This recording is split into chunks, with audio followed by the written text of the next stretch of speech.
What's going on? It's your boy Lionel, class of 2009, back with another episode of PV versus everybody. And listen, as the tags say, play swing before kickoff. That's what we say. That's what we say. But before we get into it and get our special guest and our co-host up on the scene, I got to remind you guys, man, listen, if you're not following us, make sure you're following us on all platforms, all right? Listen, not only on Instagram, not only on Twitter, X, whatever you want to call it, but also on TikTok now, right? So make sure you follow us on all platforms, PV_versus_everybody. And listen, go ahead and like and subscribe.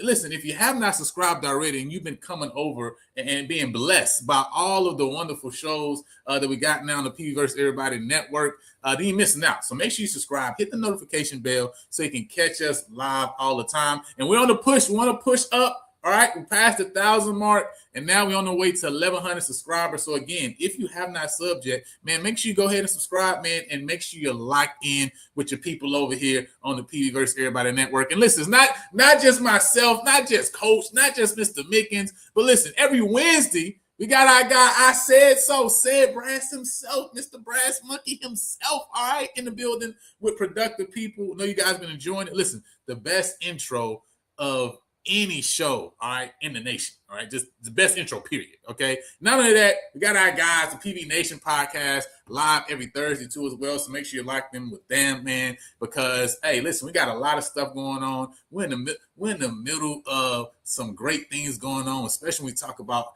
in the spring, talking about the spring team. There's 3 teams, though. There's a spring team, there's a summer team, and then there's the team, right? That's what Coach Jackson tells us. So we're going to talk a little bit about this spring team coming up. But first and foremost, I got to bring up my guys, man. First and foremost, Coach Northern, Mr. Carey. Man, how y'all doing? Missed you guys.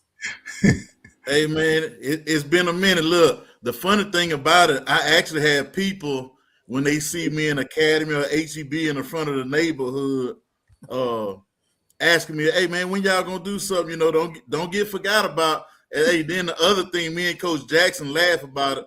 I was gonna ask you to put the picture of me and him side by side, because that's, and I hope I ain't violating no man law, but that's a very handsome dude, because I'm gonna say I keep getting mistaken for him. I don't know if he gets mistaken for me, but he must be like Big Worm say, when Coach Southern had Odoms. Hey, man, that must be a good-looking joke if he getting mistaken for me. So I'm ready for it, man. I'm looking forward to it. Hey, listen, well, we're gonna find out if he get mistaken for you in a few seconds, okay? Yeah. Mr. Mickens, how you been, man? We've been gone for a minute, but we back again. Hey, we've been gone, but the dog training has been commissioned. Hey, the dog training is still in service. All right, we just had probate, okay, but like Coach Jackson say, he not getting paid for none of that. All right, you know what I mean? Ain't got nothing to do with it. But listen, Coach Jackson, we just want to find out: do people mistake you for Mr. Heist Northern, Coach Heist Northern? Do you get that when you go to HEB? You talk about being pulled up on a lot of times. Yeah, we need to know. I hadn't got that one yet. I hadn't got that one yet, but I bet, man, between Coach Northern, Coach Early on my stuff, Coach Early get all the free stuff because everybody think he me, and he walk in mad. He got a thick beard, and so he probably coming up on both of us, Coach. Yeah. Hey, listen, hey, and I'm sure he's not going to correct nobody. It's just like, hey, it's not my job to tell you who I am. Okay, you got to figure it out on your own. But Yeah. man, we're in the middle of this spring, year 2. Talking about year 2, coach, and you guys got a lot of things going on right now. But I want to just start actually with just asking, because you guys have had a couple different guys move, even in your staff, in your department, and go on to different places. And I remember, hearing an interview with you talking about, before you even came to Prairie View, interview and talking about how you really care about your coaching tree. You care about the guys that work with you and under you. And you've had a chance, obviously, to learn from a lot of great coaches, but now you've also had a chance to pour into a lot of coaches. Can you just talk about what's the motivation for you for really caring about, one, the coaching tree, and maybe also talk about a couple of those guys that you had a chance to work with, and kind of some places that they've been able to go to now as well? Yeah, man, that care comes from somebody cared about Tremaine Jackson. The Johnny Coles and the Kevin Ramseys of the world, and they really poured into Tremaine Jackson. And so when I was a young assistant, really thought I knew a lot more than what I knew. Those guys really helped shape and mold me, along with a lot of other coaches. So it's just, for me, man, we're always trying to give back, just like we give to our players. We got a duty to give to our staff, because those guys, they do a lot of the work. And when I'm out fighting financial aid or across campus doing something, trying to raise some money, those guys are in the office, and they allow me to go do that without having to worry about so much of the football, and I can catch it on the back end.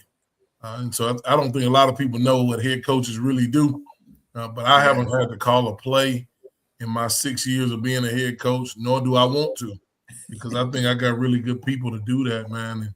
And I was thinking about this the other day when I was driving. Every offensive coordinator I've had is somewhere bigger right now. They're all in Division I, and they all make more money than me. And so and the latest one is Rick Bowie. Rick Bowie is at UTSA as the offensive coordinator. I hired him to Valdosta State, and he had been an analyst. He had never even been on the field. And man, that dude sat down. Me and him interviewed at a coffee shop at the San Antonio Convention Center. I hired him, and he did a good job for us for 2 years. And not only did I hire him, I told him when it was time for him to go. Hey, man, you got to go. And I think when you really love people, man, and you appreciate what they've done for you, then you got an obligation to tell them when it's not time to go and when it's time to go, regardless of what that does to your program or to you. When it's time to move on, it's time to move on. Brandon Anderson has been my play calling defensive coordinator since I've been a head coach. I told him to leave a few times, but he just won't leave. And he's had several opportunities, man, across the country. Same thing with Trent. Trent's been with me, has stayed either across the street or down the street from me since I've been a head coach. And dude turns down opportunities because he don't want to go. And that's something that I'm proud of too. When people get offered great opportunities, but they love the environment that they're in so much that they don't want to go. And so, and for me, that's my job. I think it's my job to provide an atmosphere and an area where people can grow, thrive, and not leave because they don't like the people. They somebody offer you enough money, I'm gonna make you go. But those guys have been offered some similar money, and we've been able to keep them just because of the environment that we have. And so I'm really, man, you find me a head coach that don't have no coaches that went on and do bigger things, he wasn't a very good head coach in my opinion. And it's not just a player ran deal. It's got to be for the coaches as well, man. And that's what you see with great coaches. You see it with the Nick Saban tree. You see it with the Bear Bryant tree. All these guys got trees. I used to didn't care about that. Now, man, I care about that because I tell them I'm gonna say something and make somebody mad one day. They're gonna get me out of there, and I'm gonna need to fall back and get a job with one of y'all.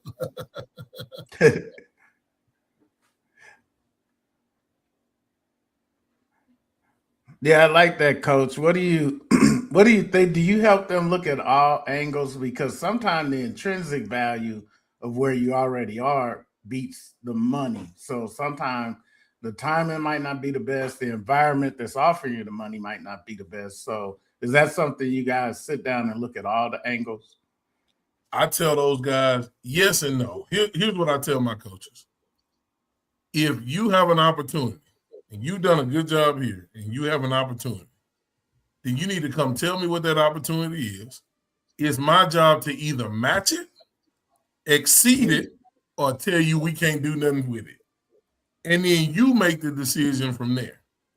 And a lot of times, man, you know, here and at the previous places, I've had to go, there's nothing else I can do. Because I'm not the coach that holds money on the front end. The job pays what it pays. Man, if that job pays $14, I'm going to give you $14, and I ain't going to give you 10 and then come back and give you $2 more just to kind of wag. I'm never like that, and I never want to do that. And so when guys get opportunities, and I tell them in the beginning of the season, late October, November, you're going to start, the rumblings are going to start. You just need to walk in there and tell me. And then it's my job to go to the next level and say, hey, man, I don't want to lose this dude. Or it's my job to say, man, it's time for you to go, and then have a plan, form a plan on how we're going to get you replaced. And so that's just the nature of the beast. So we look at it.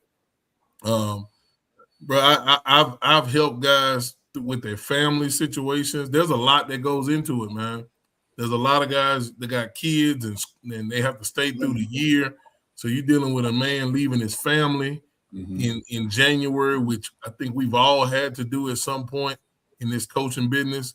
And I got guys with young kids. So you're gonna leave your wife with a 4-year-old, 6 months? Ooh.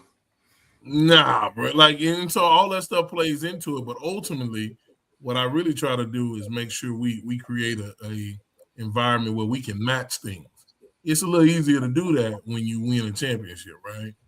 Right. That's an easier conversation to go in there and have and say, hey, man, I don't want to lose so-and-so. I'm going to need a little bit more bread. And so, you know, our administration has been really graceful with that. Well, I didn't have to go have that conversation. The proof is in the pudding. We had a top 5 defense. We had top 20 offense.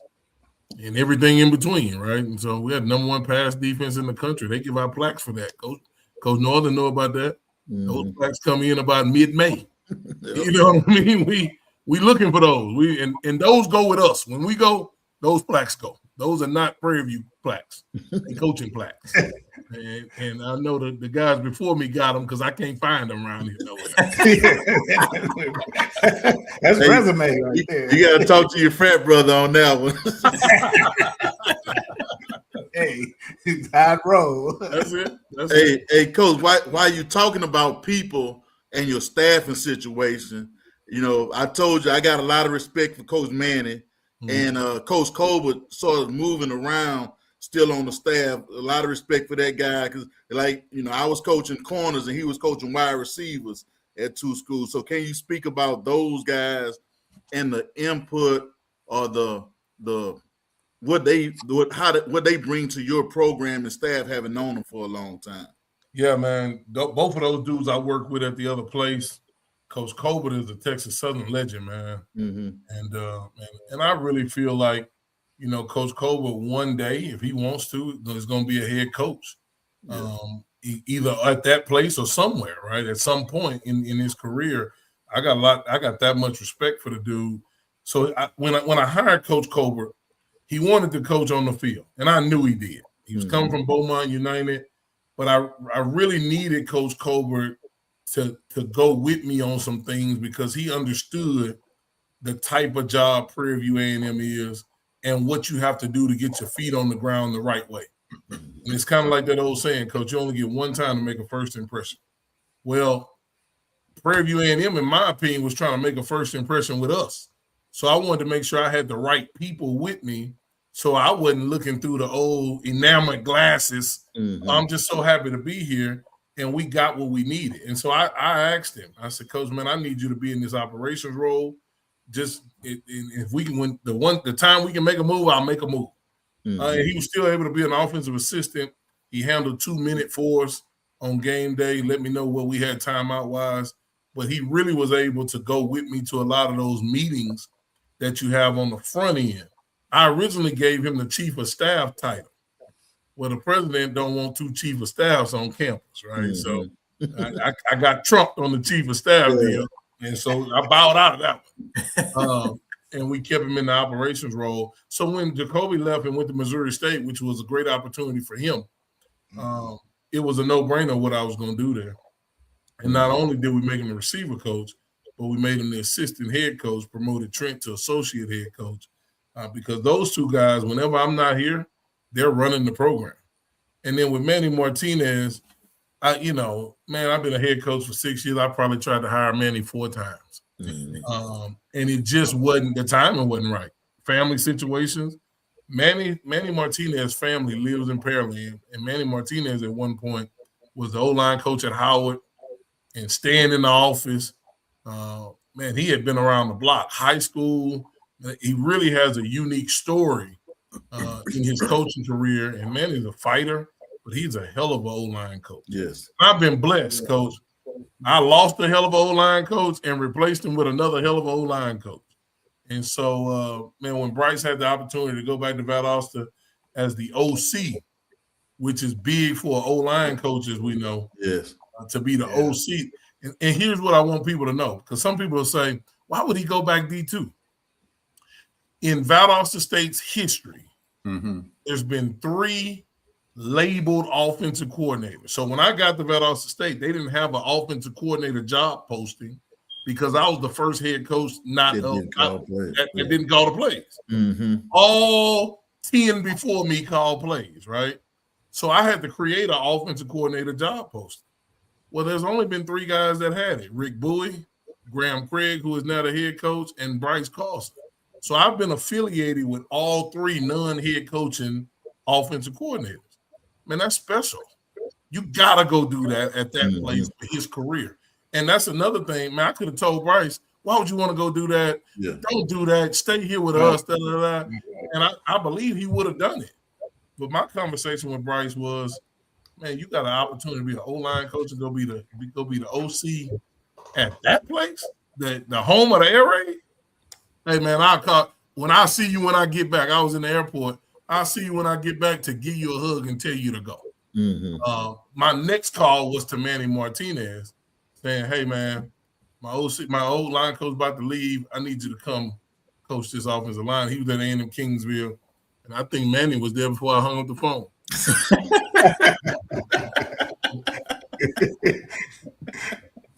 I tell this story, and Coach, I think I told you, Coach Northern, every Christmas break, since we didn't work together after the 11th season.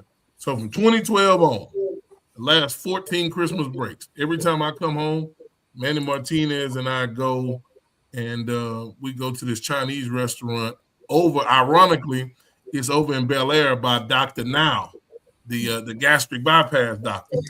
Oh, gee. We walk up the buffet, and we see the 600-pound light people over here going in. And I just hope it ain't me one day. Yeah. I'm full, one less plate. Yeah. So we've done that. I've watched his kids grow up. He's watched mine grow up. Man, it's when the opportunity came, it was a no-brainer. Yes, sir. Man, I think that's super interesting, right? And hearing that you and Coach Martinez is continue to get together, right, yearly. That's something that even me and my wife always talk about is, we have things that she has done in her family, talk about things that I've done in my family traditionally grow up. But then there's the question, well, how do you create your own thing too as well? And so, just listening when you talk about that, it shows that you are somebody who understands and respects putting things in place, these new connections, right? And respecting those connections, respecting also traditions. And one thing you talked about recently in the interview was saying that, hey, you wanted to bring some traditions back that you saw that Prairie View had, but also you wanted to create some new traditions. Can you talk a little bit about that as well? Like, what are maybe some of those traditions that you've seen that you say, man, at some point we're looking to maybe bring this back, right? Or talk about some of those things that you're looking as well of saying, man, we would love to implement this here. And it's not a plaque, so it ain't going to leave. It's something that you want to put here and it's going to stay.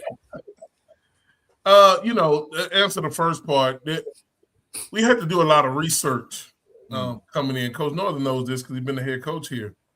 Man, I'm head coach 35. Anytime programs had 35 head coaches, there's a lot of different things that was started, maybe stopped, We had a couple of one-year head coaches. And so things get lost in the shuffle, right? Coach Nix did all that he did. And then you get into the 90s and it got kind of rocky. Then Coach Frazier came here and leveled some things out, started some things. Then Coach Northern got the job, kind of kept some of that going with his flavor on it. And then here comes a new stadium that brings new things. And so it's all these different things. So we tried to find out what was Prairie View A&M football. What is something that all these generations can relate to? And so we did some digging, and what we found was just making sure we stay connecting at all times. That was the one thing Coach Nix did that people always talked about. How Coach Nix would come and visit their high schools. At one point, man, Coach Nix really had this deal on lock now. Yes. Like, you don't send me your kids, I'm going to get you fired. I mean, I wish we can get back to that. And so, but in saying that, those guys had that much admiration and respect for Coach Nix that they did it. And not only did they do it, it forced them to come back to the Hill, watch their players, see Coach. And it was just, you look at that time frame, they won a lot because everybody was familiar with one another. And it was a different time, right? And so we realized that that's the one thing we can always do. We can always find ways to stay connected to one another.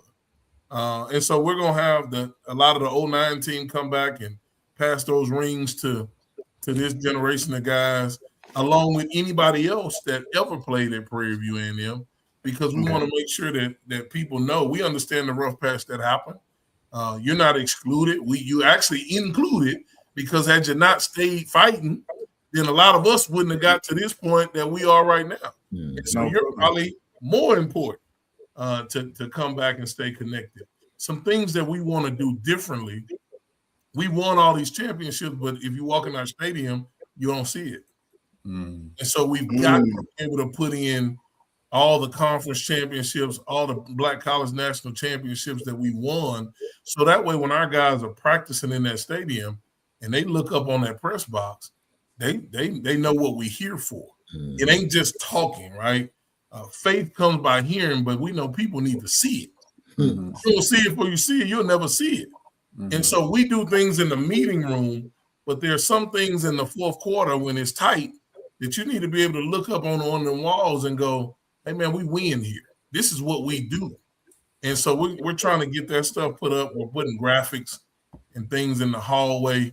A lot of white walls at Prairie View A&M. We're going to try to wrap some of them up and get some things that guys are familiar, former players. So many people played at Prairie View A&M that you wouldn't even know. I mean, I can't go through the airport. Everybody at TSA played at Prairie View, or either they nephew. He's a big guy. Bro, I think I got my cigar cutter through TSA simply because I had on a PV shirt and the dude said, Coach, we going back to Atlanta, ain't we? I said, hey, you know we going back. Y'all let him through. His nephew had played here in the 90s, and man, people just so I want our guys to be able to experience those things and know who played here, know who's been around. They need to know Coach Nix is in the College Football Hall of Fame. Yeah. You don't know that, man. I found that out when I went to being at Valdosta State. You go to Atlanta, and I finally went to the College Football Hall of Fame, and I went in that part because I ain't gonna lie. We're not doing this for fun. I'm competitive. You got to have a 60% winning percentage to get in the College Football Hall of Fame. Tremaine Jackson going. I'm telling you right now. But it ain't for me. It's for all the players that we played, that have played for us, all the people that have coached for us. And so, man, I think we got to always start and create traditions and have things around so guys can see what Prairie View A&M football is about. So those are the couple of things that we're doing and that we're trying to always keep. We're going to do that deal in fall camp again, where we invite those alums back. Man, guys got jobs that day. Yeah. People don't know that. Guys got jobs that day, man. Like, it was what it was. And so we got to make sure we do that. And we should get more and more and more as the years go. We're buying suits. We buy guys suits now. If you got a gray suit, that means you played for us in year one. If you got a black suit, you was there in year one and year two. And so now we're doing suits by color, so I know what year you play. Because one day I'm gonna get old. I ain't gonna remember. But I'm always know. Wait a minute, what suit you got? Because I got the gray one and the black one. All right, he was there year one and year two. And so little things like that. But that suit also helps them get a job. When they get offered that job interview, now they can go present and get the job. And so we've had a lot of guys get jobs from last year's team by wearing that gray suit that we bought. And I think that's a tradition we got to keep. Yeah. That's what's up. Coach, yeah, that is. Yeah, Coach, one thing you've, I don't want to say changed, but brought back or installed was getting out there to the community. And that really helps with your resume as well. How hard was it to make that adjustment and be able to get the players out there? Because that was a really good touch to see you do that. Yeah, you can't play for us if you don't do community service. It's on our blueprint. We call it impacting the community. We tell our guys all the time, how dare you want somebody to come support you and you done nothing for them? The audacity of you to think somebody should support you and you've given nothing to them. Why should they? People support people they believe in. So why should they believe in you? Because you chose to come to school and get you a degree? Man, you gotta get out there and give back. So every player in our program is responsible for 10 hours of community service in the spring. We got 103 guys, so we should have 1,030 hours of community service along with GAs and coaches, and our program should put out over 1,500 hours of community service. Well, now, if you're connecting for 1,500 hours with people outside of our building, then somebody will come and buy that ticket. Somebody will. Yeah. Man, I'm going to go over here and see so-and-so simply because he came and spoke to my mom and did bingo. I saw we had some guys do bingo the other day. I didn't even know we was doing that. if I had known and I had time, I would have went. Bingo, coach, you can play that at the Catholic Church at 18. You ain't got to be 21. I would have went and got me around there had I known. Yeah. But it's now they're starting to find things. Man, we got guys go to the animal shelter. I saw that too. 8 hours. Oh yeah, I saw that. Yeah. And get mad when the animal shelter closed on the weekend. Yeah.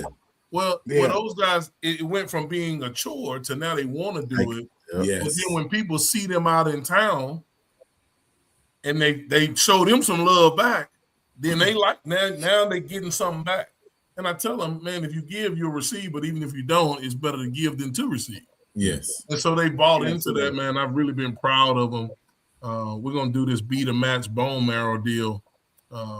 Sign up on Tuesday. And that's them just wanting to give back. You know, that clip was good. Yeah, like now they did it as like a blood drive, and then the people started calling us. Yeah. People started, hey, coach, this ain't no blood. I said, I know, chill out. It's social media. Yeah. Just relax. But no, they're gonna do that, man, and it's been a really, really good deal for our guys to be in the community and just to be seen. And so I think they feel good about it. I know their parents love it. But then you never know who you're going to run into while you're doing some community service. And so it's been a good deal. Yeah. And that's a big one because Black people are hard to match with the bone marrow. So I joined that program myself. So it's really important. Yep. Coach, you were talking about one of the new things that you guys are bringing on board. I hope I'm not jumping the gun, but can you talk a little bit about this week, what's coming up, along with the spring game, the football week, if it's not too much, giving away too much information? Nah, coach, it's right on time, man. They paying for that 90s dome party like never before, coach. Okay. they buying pre-sales, coach. I ain't know we were selling pre-sale. They buying pre-sales. Man, you know, when you guys were on campus, I shared with you that we wanted to do this a year ago, but we just didn't have the time. Nor did we have the infrastructure to where we can pull it off and it be right. Now we feel like, we have the infrastructure. We got our people in place. And, man, tomorrow we're going to do that pie player. And, listen, I'm walking through the field house the other day, And there's 3 young ladies. They say, Coach, what day is the pie player? I said, well, why y'all want a pie player? They said, Coach, that don't matter. Let me know what day it is, and I'm willing to pay whatever I need to pay. And so we hadn't put a price on a pie. I told Dr. Williams, I said, man, we might need to put 5 or 10 on them pies. Yeah. The way they feel, Yeah. we might be able to get a little fundraiser going. One young lady say, she called a player's number. She said, I want him to come. When I call his number, just come to the front. Yeah. And I got 6 pies for him. Oh. So it should be an eventful day. But here's what we wanted to do. We wanted to connect to those people. We wanted to connect to the students. Yeah. Man, I spent a lot of time off campus connecting with alums and things of that nature. That's awesome. But, man, we got to find better ways and more creative ways to connect to our students. Yeah. How do you connect to a Prairie View A&M student? You create a good time, and you allow them to have it. Mm-hmm. And what we tried to do in football week was get some community service stuff done, create some good times, create some laughs and memories, but also create opportunities to have conversations to make sure our students are consistently supporting the football program. And they have been. And they show up to practice. We have an open practice, but practice really been open for them all the spring ball because they've been there. And I see them walking across the balcony. Yeah. And they come at the right time because they don't want to watch no Indy. They want team. They want to see some hitting going on. Yeah, they want to see somebody hitting. all them appetizers. We want the dish. Yeah. And so Monday we'll do the pie player with the draft. The draft will be Monday night. And so we split our seniors in the purple and gold teams. We'll announce who the number 1 pick. A lot of feelings going to be hurt tomorrow night, Coach. A lot of feelings. And here's the deal. They get to draft the coaches, too. So you get to draft your head coach. You get to draft your offensive and defensive coordinator. A lot of coaches' feelings going to be hurt. A lot of kids they recruited ain't going to pick them. Yeah. And so I love watching that time. And then we go to Tuesday with the bone marrow. Wednesday will be the open practice. Thursday is that dome party, which I think it's got an opportunity to be a hit, man. Dr. Williams, that was his idea all the way. Mm-hmm. Like I said, man, I'm always open. And then Friday we got Junior Day. We're meeting with the faculty and staff and all the deans that Friday morning. And what I wanted to do, we wanted to make sure that those people in academia understand that we're not against them, that we're actually more academic than you. Mm-hmm. And because our guys have to follow, they're not the normal student. They're up against a lot of other things. I think when people don't understand that these guys aren't just jocks and come here to play football, then they treat them differently. Well, when you understand that they're in a program that is demanding, that wants them to be successful, and that we're willing to monitor it ourselves, then now we can have conversations. And I've been fortunate to be on a presidential search committee where I can speak the academic lingo. I understand shared governance. I understand the business acumen, and school is big business. And so there's a lot of coaches that can't talk the lingo. I can talk the lingo. And I wanted to get a chance to get in front of them and show them that we are more than just what you see on Saturday. The difference is our test is seen on Saturday night. You can put 6 kids in biology class, they get all F's, and you get tenured. Mm-hmm. Yeah. That don't happen over here. Mm-hmm. You put 11 out there that can't play, I get fired. While you getting tenured, I'm getting fired. And so let's make sure we connect these dots. And so I think that's going to be really big. We got about 500 kids signed up for the actual Junior Day. Now, I always say you got to take half of what you get signed up, because the minute the wind blow and the raindrop falls, somebody all of a sudden can't come. And then we cap it off with the spring game. I don't do anything at the spring game but stand in the back and watch. Those coaches are coaching. It's their chance to get opportunities and get experience in different roles. Coach Buckner, Coach Anderson going to both be head coaches. Everybody, all the coaches are going to get an opportunity to call plays that night. And that way Monday we're going to come in and critique them plays. And Coach, you got that coach in the back be like, if it was me, I'd call Yeah. him. Oh yeah, that's the one. I understand he the OC or the DC, but if it was me, Yeah. you know, I would have. And then they go home and tell their uncle or their mama, yeah, you know, one day it's gonna be me. Well, that one day is gonna be Friday night. Give you an opportunity. Everybody's gonna call a series, and we're gonna get a chance. Here's what it does, though. It allows the players to know that they better make sure that they draft the right people that know what they want to run. And it keeps the whole organization accountable. And so we look forward to this week, man. We're going to try to continue to do it bigger and bigger every week.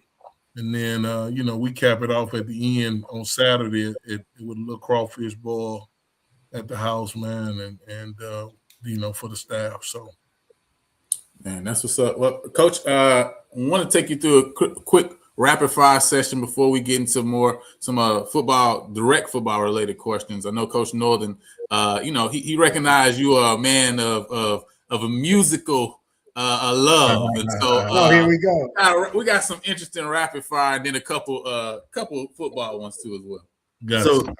So I had, you know, Coach, I was out there practicing a couple times the last couple of weeks. Yeah, and I noticed the singing going on, and I noticed on your ride in that you show what you're listening to. So I'm gonna have some verses. You can do it either who you would like to see in concert, who you would like to listen to on a long ride, or who you think just better. So I got about 20 of them. I'm gonna make them sort of quick. So Monica or Brandy? Monica. Earth, Wind, and Fire or the Commodores? Earth, Wind, and Fire. Outkast or UGK? UGK. Miami bass or Atlanta bass? Atlanta bass. Go-go or house music? Oh, man. Ooh, I'm going to take the house music. Okay. Aretha Franklin or Gladys Knight? Aretha every day. Boosie or Webby? Boosie. All right. Kirk Franklin or Donnie McClurkin? Kirk. Can't sing, but he still got a lot of hits. Okay. He perform, yeah. Charlie Wilson or Lionel Richie? Man, I like Charlie. Last name Wilson. All right. That's right. Cardi B or Nicki Minaj? Cardi B. D'Angelo or Music Soul Child? D'Angelo. R.I.P. New Edition or Jodeci? Jodeci. Got a lot of wins off of that one.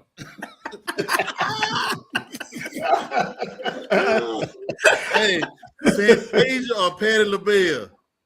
Oh, man, that's tough. But I'm a Fantasia fan for real. All right. No Limit or Cash Money? No Limit Soldier. Okay. Tank. Roll the tank. Shirley Caesar or Yolanda Adams? Shirley Caesar. Ice Cube or Ice T? Ice Cube. Jay-Z, Lil Wayne? Nah. Lil Wayne, the Carter. Mary J or Mariah Carey? Mary J. I knew he say Mary. Drake or Kendrick Lamar? I'm a Drake fan. Okay. Last but not least, who is your Houston GOAT rapper? You got to listen to one Houston rapper for the rest of your life. Who you picking? Ooh, that's tough. Ooh. Slim Thug. Over Scarface? Okay. I'm from Makers I Home. was thinking Scarface. I'm from Makers Home. I'm going to stick with the home team. Okay, then. I get it now. All right, that's it. Like I say, we just want to have a little fun with the musical choices, though. Yeah, So I had one. You go with Dickers Bears or Purple People Eaters? Purple People Eaters. Okay, Purple People Eaters. All right, you got one. You got one guy you got to go with. Reggie White, Warren Sapp. Man, I'm gonna go with Sapp Reggie White, because I know I'm gonna get a good hump move. Oh yeah. All right, last thing. We got start, bench, or cut. Jerry Rice, T.O., Randy Moss. I'm gonna start Randy Moss. I'm gonna cut T.O. And I'm gonna get Jerry. I was expecting T.O. to get cut. Me too. I was showed up on the expecting hill a couple times. So let's come on him. I really like his game, boy, but the other two. Yeah. Okay, that's what's up. Coach, let me ask you one other question. If you had to show your guys at Prairie View right now the best game you ever had as a high school collegiate player, what film you breaking out? Waltrip versus Scarborough, 1999. All right. We told them out the frame. But it was me versus them. Yeah. And I won. I wouldn't show them the Forest Brook game the next week, though. Yeah. Oh, no. You used it all up. Oh man. Hey, that was Coach. I like that versus. That was pretty good. I like that one. Mr. Mickens, what you got, man? Well, y'all left one off that I want to know. Walter Payton or Barry Sanders? Walter Payton. Yeah, that's he just ran super hard, man. And at a time when there wasn't no rules. And Barry Sanders is an awesome player. Yeah.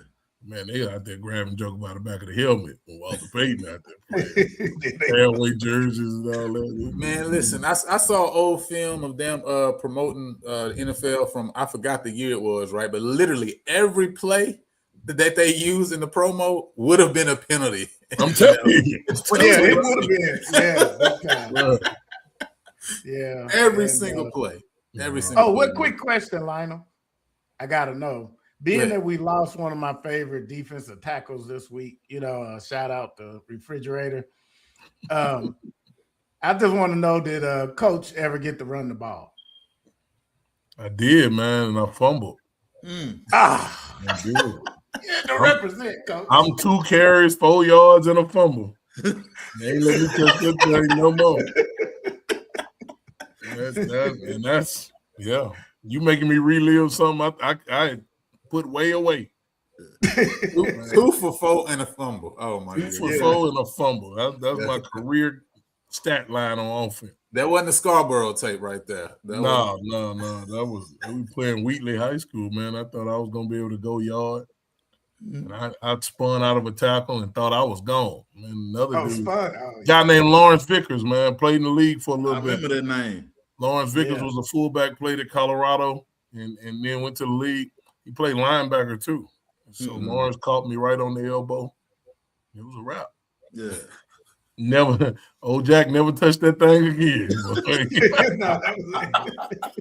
Like, come on, sit on the sideline with me, okay? Sit on the sideline with me till the defense go back out. But Coach, man, speaking about, right, you know what I'm saying? Guys are jockeying for positions right now. Obviously, you talked about, there's ways that you can help this team, right? You can help as a starter, contributor, right? Or if you can't help, then we got to find that out, right?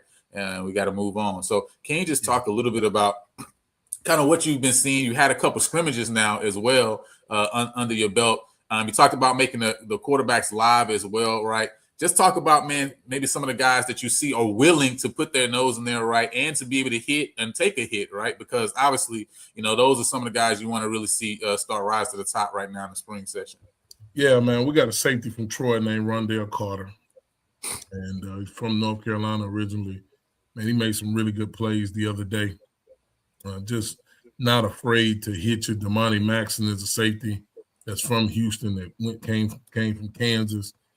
He's starting to grow up and really get into the fit. And, with the way we play our safety structure, they're in the fit a lot of the times. And so you can't be afraid to jump down in there. And those 2 guys from the safety position have really done a good job. And then we got a guy named Harrison McKinley, man, who is a safety transfer from A&M Kingsville, that he was just out there knocking everything down the other day. So whatever he ate that day, I hope he eat it every day and continue to do that. He had a lot of gunpowder in his series, as we say. But those are some guys that, JJ Jean Luis, linebacker transfer from North Texas. I mean, this dude is a running, violent person. I don't know what somebody did to him when he was little, but he loves contact, right? And so now we got a lot of guys that are willing. We're just trying to make sure that they hit it in the right fit. You can be willing and misfitted and the ball go yard, right? And so we're trying to coach them on fits. We do things a little bit differently from a fit standpoint than what they're used to in how they fit in the coverage. So they just need reps. On the flip side, Tevin Carter got loose the other day, and he was live, and he made somebody pay for being live. And And so, he's one of those guys that sometimes I don't think Tevin realized how big and powerful he is. No, he's big. That's a big guy. He's a really big kid, man. And so, and we need him to do things like that. If you look back at who's won the SWAC, the people that can run the quarterback when needed can win the SWAC. Mm-hmm. That's what happens. And Cam Peters, he won the SWAC because he was the leading rusher in the SWAC championship game. And so that's not something that's a coincidence. You even look back at when Jackson won and the backup quarterback came in, they ran quarterback counter and quarterback GT against Southern to win the SWAC. And so it's just one of those deals where we got to make sure we have quarterbacks that can pick them up and put it down. Eric Zachary has been lights out this spring. Chase Bingham has been lights out so far. Those guys are semester 3 is what we call it. They're semester 3 in the program. They know where things are. They know how things are said and what's meant by what's said. And so after 2 scrimmages, you look up and you go, okay, we probably got more guys vying for starting spots than we do contributing spots, right? The guys that are fighting for contributor spots are new or we've changed positions and they're trying to figure it out from a schematic standpoint. But as we told them today, your time is winding. You got, we went this week in an in-season model so that all our new guys can understand how we do things in season. Practice on a Sunday, off on Monday, Tuesday, Wednesday, Thursday. We play Friday, right? And so we did that this week so they can get the feel of what back-to-back practices are. Because in spring ball, it'll fool you. You Tuesday, off Wednesday, I'm going to chill. Thursday, yeah. Well, now we want you to know this last week. Here's what we're about to get into when you get back in the helmet the next time, right? And so watching those guys do that, they're fighting for jobs and they're learning how we do things at the same time. There's not many guys. There's some guys that are going to be Black Cats 4s, but it's because they're really young. And they're just the game moving extremely fast for them. And it's going to slow down, but those are the guys that need to be on the scout team, getting work every day, working on technique. And those guys are going to be really good players down the line. And I say down the line, I don't necessarily mean 2 years from now. Down the line could be October. You never know what kind of buying you might get into. And so I really like where we are because there's not a guy that I can look at and say, you're a Black Cat because you just can't play and you're never going to help us. If the guy is a Black Cat, it's because there's a justification for him. We might be really deep there from what we think. We'll verify it again in fall camp. But, man, we just want to help get some guys some roles. But I'll tell you this, a lot of folks talking to the special teams coordinator. A lot of folks just kind of hang around the special teams office. Because when you start looking and seeing how guys are performing at your position, the next way to get on is to be one of them core 4 guys, right? And so, Coach Hadley has had a tall task to try to figure out who can kick our team 6 deep at every spot. Oh, wow. We ain't even getting 6 reps. They just, can I go? And when that wasn't the case. That wasn't the case when we got here. The case was, man, we didn't even want to do special teams because we didn't have enough people when we did it. So the tide has turned in the program, and we're still growing. But we got a lot of guys, man, that are vying for starting spots. And they know that there's some more guys on the way. We're not done recruiting. We make that very bold every day. We tell them that. Just because you were don't mean you are. You might be good this spring. You might think you're okay in the summer, and you might get bypassed. And so those guys know that they never can sit tight in the program, and I think that's helped us. Yeah. Because I think if they look at last year's team, they'll see I can't think of anybody in the roster that I could just go to the game and know they're starting. It could change. And the special teams is key because, as Coach Northern and Lionel know, that's how Kadero Hodge made his longevity in the NFL. He wasn't always out there all the time as a receiver, but he was always on the team because he loved playing kickoff. And he was and the gunner on the punter, he liked playing that. So he got good at that, and they were like, no, we can't let this guy get away. So, that's good that you're teaching them that early. I'll tell you what else has helped us real quick to that point. having Trevor Randall come back, having Cam Bonner come back, now that they've done their workout tour, and Cam Bonner just went to the Texans pro day, the local pro day the other day. And man, those dudes come back and go, they tell you what you told them, right? Hey, man, Coach, the punt, the special teams coordinator, I'm glad I had that experience on punt. Well, I kind of remember when you kind of turn your nose up. And y'all know, like, I'm the guy that'll say that to you. Like, man, don't come over here talking about no punt. You ain't even want to be on punt. Yeah. But those guys, they come back and they tell the team, like, hey, man, he's right about when you leave here, it's not up to you anymore. Yeah. You're hoping somebody let you come run on punt. Yeah. You're hoping somebody call you and want to look at you. And so, man, y'all probably just need to listen. If I could do it over again, I'd listen earlier, right? And so you hate to hear that, but you love to hear from where we're sitting because it helps the guys that are still sitting in the room. Yes. So those guys have done a great job.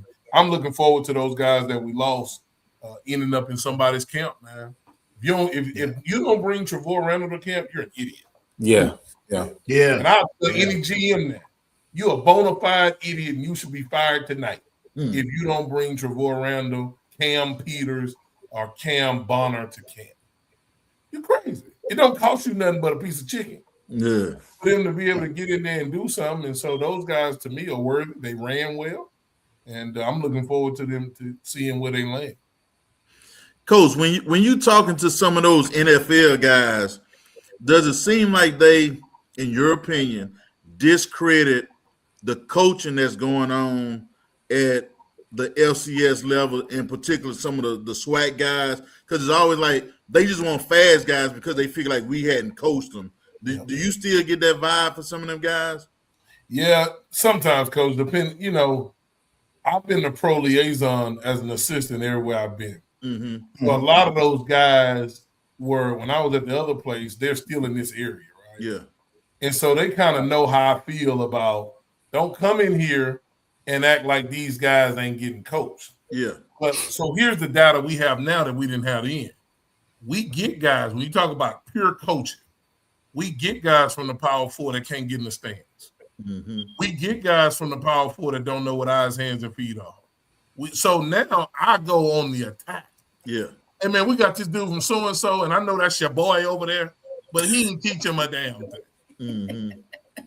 Yeah. And so I won't allow you to form this opinion in your head of what we're coaching, how we're coaching. Just evaluate the kid's talent. Yeah. It ain't your job to evaluate what we're doing, because what we're doing with a kid ain't going to be beneficial for you. Yeah. We trying to win here. You think I care about the Cleveland Browns winning? The Cleveland Browns going to Cleveland Brown every day. Right. And so for me, we got to make sure that the Prairie View A&M Panthers are winning. But evaluate them on the things that you evaluate guys on. Same way you evaluate the guy at Texas and Texas A&M, evaluate our kid the same way. Don't worry about who he playing against, because if he get in your camp and don't do well, you've cut way worse. Yeah. Everybody, and I heard Doug say this at the Legacy Bowl, when they get past the fourth round, they just drafting to be drafted. It's the scouts draft. So evaluate our kids based on what they do on the field and how they test. Don't evaluate our kids on, he must not be getting coached. Coach, can he take coaching? Can you take coaching? We out here, we'll scream at you if you walk in here the wrong way. We out here coaching everybody, and that's all black college. Everybody coaching, man, because everybody coaching for something, which is a lot of it is our jobs, right? And so we kind of attack them, coach, like we do a lot of people when they come in here, and just let them know, don't form any biases against our players. Not because of where they came from. We're going to give you the rundown. Man, if they've been in trouble, we're going to tell you. If they've had a clean slate, we're going to tell you. We're going to tell you about mama, daddy, sister, brother, fifth grade teacher, all the things you already want to know. We made it easy for you to put it in a packet, because I never want them to say they're not coming to Prairie View because they don't get this. On the flip side, though, Coach, I tell the kids, I'm gonna tell them absolutely everything. Yeah, Right, I ain't gonna lie right. for you. I ain't gonna lie on you. I ain't gonna lie. If you slow foot, you slow foot. If you don't work hard, I'm gonna tell them you don't work hard. If they gonna ask, if you don't lift extra weights and you know you got a shoulder problem, I'm gonna tell them because I'm not going to ruin it for the guys coming behind you. Mm-hmm. Right? So it works both ways. Y'all need to come in here and evaluate them for what they are. Players, you need to do what you need to do to help us win because us winning brings more people to campus because now they feel like we got some players. And then you need to make sure you perform with. No, that's true. I mean, at the end of the day, it makes sense, and I like how you talk about Trevor Randall, Cameron Bonner coming back, right, and kind of being that extension of what you guys have said. And you talk about really building the program. I feel like, and you mentioned it too. You talk about if it's just us saying it, then we haven't made it yet, right? It's when the players start to say it to one another. It's when certain of them start to rise up and become leaders. That's when it really starts to become real. And I feel like on the large scale, when you now have players who've been through the program completely, they've now got these jobs from alum, et cetera, they're out now working, and they not only come back and say, hey, this is how the scouts is going to judge you, but they say, hey, man, I've been working this job for 2 years now. Man, this is how they evaluate you, right? This is how they look at KPIs. This is actually what they care about. That is solidifying the program through and through. And you talked about when you first got here and even recently you said, hey, I'm trying to distance myself from those with low expectations, right? And I'm in complete agreement with you on that. Me too. Now, how, in your mind, what does it take to take this program who's seen ups, Billy Nick's era, and real lows and downs right through the 90s, et cetera? What does it take for Prairie View to be a perennial FCS power, as you say, right? What is that going to take from fans, alum, staff players, whatever, administration? What is that going to take, right? Because people who have those expectations don't understand that it takes something to get there too, right? From everybody. So what does that look like when it's now where you see it being? Yeah, man. Man, I stood on that podium January 7, 2025, and I meant everything I said. When I told everybody Prairie View A&M is going to be, should have always been an elite FCS program. What that looks like is a belief and a trust that things are going to be done the right way and that we're going to build the program in the right manner. But it's not going to be a trust that you can control. And it's not going to be, you can't give us your money, and then if we don't do exactly what you think should be done, you go out and tell everybody don't give nobody no money because they ain't doing what I wanted them to do. It's going to take the administration to see it first because the administration has the largest stake in the game. They're going to have to put their money up without seeing much results, right? And so they're going to have to put faith in us that we're going to get a job done as a coaching staff and as a group as the collective of players to go continue to fight and put the program on the map from a win standpoint. They're going to have to give us the resources to do that. And the fans and alums are going to have to support it without wanting anything from it. And so I was having this conversation the other day. I'm not asking anybody to come to the game anymore. I'm done with that. I was, it's kind of like when you first start praying, you go, now lay me down to sleep, pray Lord my soul to keep. That was the first prayer your mama taught you, right? But now we pray big boy prayers. Like we off them, now lay me down to sleep. We're on to the next thing, right? So in the next thing, we're not asking nobody to come to the game. If you don't like what you see in a product that we put out there and you don't want to spend your money on it, fine by me. Because I don't get paid if people come to the game. I get paid to win the game. Like, nobody comes, I don't care. Like, and I'm gonna be real honest, bro. I only want people to come to the game because I think our players deserve people to come to the game. Because we put them through so much that they deserve to have an audience on Saturday nights. But the harsh reality of it is if you don't want to go, don't go. we're going to win anyway. And so if this product that we put out there and it's at its beginning stages, if you don't have the vision and the foresight to see where this program is going and want to be a part of it, then we don't want you to be a part of it. We have our people that are really with us. We understand that, and we're grateful for that, because I've been in some programs that don't really have that at all. Mm-hmm. And so they might not be giving all the money, but that belief, that fuels, it matters. We can feel it. And so the administration going to have to step up. We're going to have to maintain and step up our level as coaches and as a collective. And then the fan base is going to have to step up, because we need to make sure that in order for us to be elite, Montana State pack their stadium every week. Mm-hmm. They got 15,000 too. And I'm done hearing the excuse of, well, coach, we came from 3,500 to. Man, I don't care about none of that. There was no Red Light Tuesday downtown either, but everybody seemed to find it now. Like, yeah, it's a lot of things that are now that we seem to want to be a part of, right? And so, just get it done. We need to get it done, and if we do that, Prairie View A&M is already. I can't go nowhere without people talking to me about Prairie View A&M. Right. If that's the case now, imagine what it would be when we have an elite football program. And everybody else will benefit from it.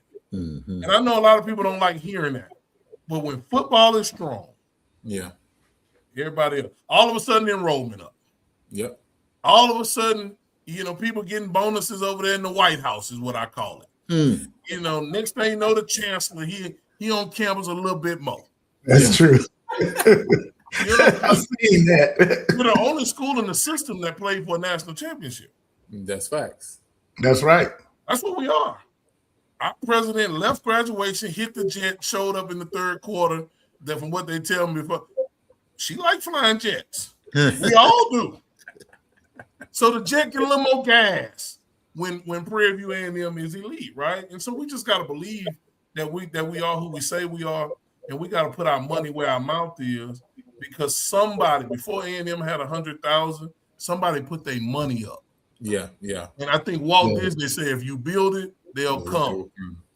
Yeah. And so I think you got to make sure you build it in the right manner, and that's all we're trying to do, man. We're trying to build on. There was already a great foundation here. A lot of coaches put a lot of work in before I got here, right? We just understood how to hit it quickly. And so in navigating this landscape. So we're excited about it, but when they're ready to step up, we here. We didn't go nowhere. We stayed.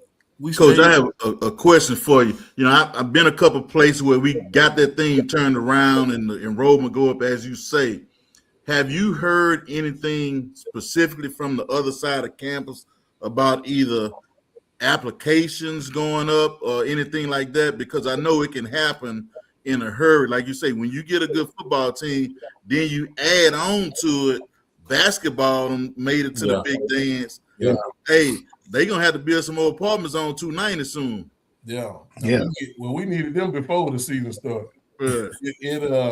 I'll be honest with you, man. Since the spring, enrollment had been trending up. Mm-hmm. The institution really targeted. We met with a lot of people, and they wanted to target transfer enrollment. Mm-hmm. Prairie View A&M wasn't getting a lot of transfers. Mm. And the first thing I said is, y'all got the right one. Yeah. Everybody about to be 22. Don't worry about that. We don't get there. You go. Man. And so that's it. They had a target number, and I think our class last year before the season helped them reach or get really close to that target. I can't remember which one, but I hadn't heard anything lately. But here's what I know. I know when there's people in the football inbox trying to get an admissions application, that admissions up. That's what I know. Yeah. Why would you reach out to me for regular admission? Mm-hmm. Like, why would you reach out to our football account for regular admission? I know that when people come on tours, they stop by the field house. Yeah. And I know if I'm out at lunch, the tour people stop me and have me talk to the people. Mm-hmm. But they're not doing that. for everybody. And when you pass by, you go, "I go the guy from Twitter. I seen him on social media." So you hear it, right? Yeah. And that's what we came here to do. We came to help the university. And Prairie View can stand on its own by itself. It's a really good university by itself. Yeah. But when football hot, when you add basketball on to that, man, I was so happy for basketball. Yeah. We beat Bethune. I went, it's up now. Let me get to the cigar lounge. It's up. Yeah. And I'll tell you this too. AD Golf had them do a study from December 1st to April 1st. What was the value of the marketing that we got between the two sports? It was right at 14 million. Wow. And so you look at that, man. That's money we didn't pay. And so when you got $14 million worth of marketing, everything up. I'll tell you what else is up. Employees are up. People want to work at Prairie View A&M. That lady come by the office, get some season tickets. She was trying to get them in the orientation. So now I got to go talk to the people and say, man, we got to get them tickets in that orientation. We missing customers. That's right. Oh, good one. You know, and so she made it a point to stop by and come get it and let me know she got her season ticket. She just started last Monday. So when you're winning, man, people want to be a part of it and around it. And what we've been doing now, we're just waiting on the spring sports to seal the deal. Yeah, so Bland beating everybody 100-0. Yes, our fault. And so we looking forward to it. Yeah. Matter of fact, one of the ladies from my church actually just was hired to work with Prairie View on the academic side too as well. So just 2 months ago. So yeah, it's definitely up all around right now. But go ahead, Coach. I know we're gonna close out and let you go in a second, right? I just want to get a last couple questions in. Go ahead, Coach Norton. The only other thing I was going to ask about was, is there anything around the office that you could say, you know, at one time, like the cowboy remotes was a thing, or some more laptops? Is there anything that might not cost a whole, even the nutrition side? I hear a lot of people talk about just somebody maybe that work at a company that can send you guys. So anything that you can think of that's not a big money item, they say, hey, we can use this soon, if not immediately. Yeah. Coach, man, you know, I'm looking to upgrade our TV sizes in our coaches' offices. When I got here, we didn't have TVs in the coaches' offices. Well, some of our coaches, as you know, we use them as meeting rooms. Yes. And so you never want the guy in the back to not see himself on film, right? And so the way you do that is you get a bigger TV. And so those are things we're looking to upgrade. I looked up, I saw you can get a 75-inch TV for $300 these days. Yeah. 75-inch TV 10 years ago was in a big old box and you couldn't afford it. And so we're looking to do little things like that. And so we got about 10 of those offices that we want to upgrade from the 40-inch to the 70-inch TVs. The cowboy remotes are about $350 a piece. And because they keep going up. They like gas because they go up every other week. But those are things that we always try to keep in-house. Again, not a big league. We do a really good job, man. Miss Thomas is our football ops person. Miss Thomas wear a lot of hats, as you know. But man, the Dell computers that we have, we're on point. This is some of the best laptops that I've ever been a part of having. So we got Dion, who I say he's our athletic IT guy. I don't know if that's the title or not, but he over there. Like, he keeps us with the latest, the cutting edge technology. Here's something I want people to know we're getting. We're adding 3 cameras to the stadium. That no more we're gonna have to fly drones. Have people standing there filming. Those people are gonna be able to sit inside and film the games and film practices. That's something we picked up when we went to Colorado. And you know, they got cameras and they got indoors and all that. But I just don't think it's safe to have people standing outside, nor are the conditions good. You know, you got some young ladies out there filming this. It's pouring down rain and they in that tower getting hit all upside the head with that rain, or it's super hot out there. They can now sit in the comfort of being inside, and we get 3 angles. And so as a coach, as a line coach, I like seeing the back copy from both sides. Yes. Well, now we'll be able to do that. We'll put one on the scoreboard. Will be one on the press box, and then one on the field house. And so those are actually, we're trying to get them installed before the spring game so we can get a test run. And so I think that was really big, man. We've been growing and moving and doing some things, but if there's somebody out there that want to buy 10 75-inch TV, we sure will take those. Hey, they might be on clearance. $3K right there, $300. Yeah, right. But hey, Coach, correct me if I'm wrong. You guys are getting a new field. Is it this year or is it next year? April 20th. They're gonna tear it up. Okay. Oh wow. April 20th, man. So they were actually out last week. We're gonna play the game on Friday. They're gonna send a crew out there Saturday to do a little surveying, and we're gonna come back Monday, and them tractors and trucks will be out there. And they're gonna tear it up, man. We're getting a really nice field. We're gonna release a deal here in a couple of days. Okay. But every 5 yards will be a different color green, and so it'll look real nice, real presentable. We're gonna move some things off to the sideline. The Blackshear field will now be in the white. Yeah. So now we can sell that space for ads, and now that we can make money we can have revenue off of the field. And so we just trying to look to create different ways to create revenue. But it should be one of the nicest fields. I'm going to go out on a limb and say it's going to be the nicest field in the SWAC, and then one of the nicest in Texas. Because the people that are doing it, they've done a really good job everywhere. It's going to be a lot cooler, cut 30 degrees off the turf with the infield that we're getting. And so now we don't have to worry as much about as the wet bug as we used to. We had to hold out. You want to have that practice at 7, trainer over there looking at you. You got to hold it out to 7:17 when the wet bulb go down. We should be able to get that done now with that turf. And then, Coach, we got them getting the grass back. Okay.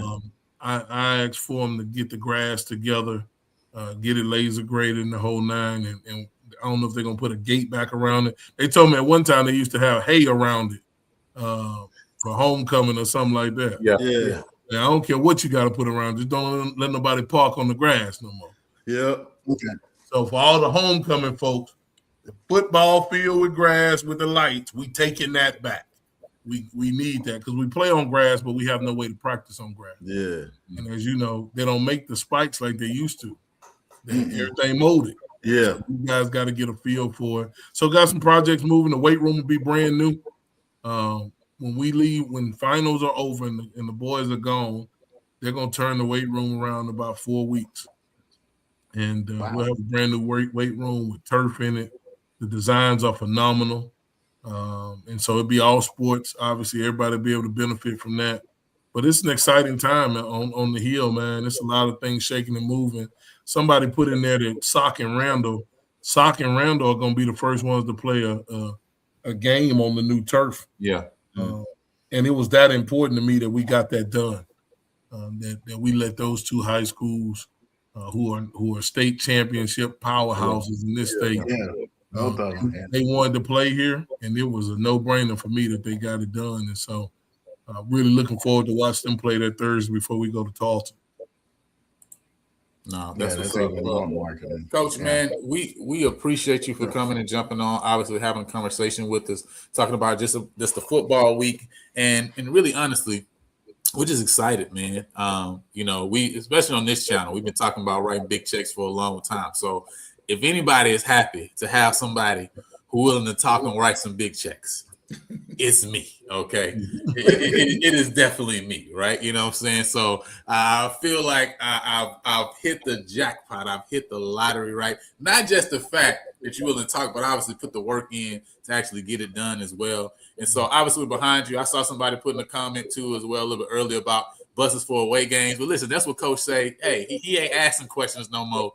That's our job, right? That's what we got to step up, right? Last year, shouts out to Mark, shouts out to I Love PVU, etc. Many people put together some buses for like the Atlanta game, for the Jackson Championship game. But the reality is, we got to do that starting with the Tarleton game, right? I can't wait. Great stadium, great atmosphere in Stephenville. Man, they packed that thing out. to carve our section and be there so we can be loud so that the players can hear us. Because, you know, I've loved talking to the players last year, and even no matter how big or small, whatever it was, they felt the energy. They heard us, yeah. We're there and we're making noise and we're loud, and they will let you know that they feel it, right? And so it's something more special, especially on those away games when you're there and you got your slither there, you know, and they hear you in the stands, especially when they put in where it's different than to go to the away games and you hear them, because then it's like, okay, we taking over, right? But got to do it at home and away too. And so I'm super excited about that, Coach. But any last words you got for people as we get ready for this football week? Yeah, man, I'll tell you this. You know, you mentioned on something that I've been meaning. I hadn't been on here since we got back, but the people that watch your show and that watch all the shows that you have in the series all week, man, I want to make sure I tell those people thank you, because the postseason was a phenomenal display of who we can be. When we and I understood, everybody, Prairie View is results driven. I understand exactly where we are, but we don't beat Jackson State in Jackson without our people.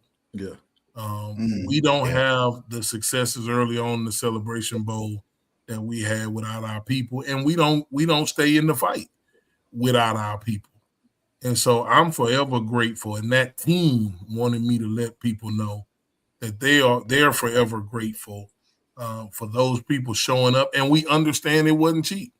We understand that if you took a flight to Jackson, Mississippi 1 week and had to turn around and take a flight to Atlanta the next week, that wasn't cheap. It wasn't cheap for me to get my folks out there. Mm-hmm. I know it wasn't cheap for people, the average fan, to do that. But those people were true to their word, because when I got here, they said, Coach, if you get us to that Celebration Bowl, we're going to show out. Well, I was trying to figure out why we just couldn't show out before then, right? Why we just can't show out? That's a good question. You know what? Why I gotta go first? You treat me like that. Why I got to go first? But we be scared. We gotta see. Okay, all right, I'll go first. But I wasn't the only one that went. Right? You didn't let me go by myself. Yeah, they came. They showed up. Whoever the guy is in the suspenders. The purple and gold suspenders. Well, we got 3 guys in the suspenders. Actually. Yeah, we got 3 of them now. It's 3 of them, but they look like one. I mean, when you turn around and get a quick glance like I do, it was phenomenal. The PV-12, and man, I enjoy how y'all fight for us on social media. The bus ride home was well worth it when we left Jackson, Mississippi. So that team and myself, man, certainly thank you. We look forward to this season. We need every day between now and then to get better and continue to grow, because this collective hasn't done anything. That's right. And they'll tell you that. We're not hunted. We're not defending. We're on the hunt for a championship, right?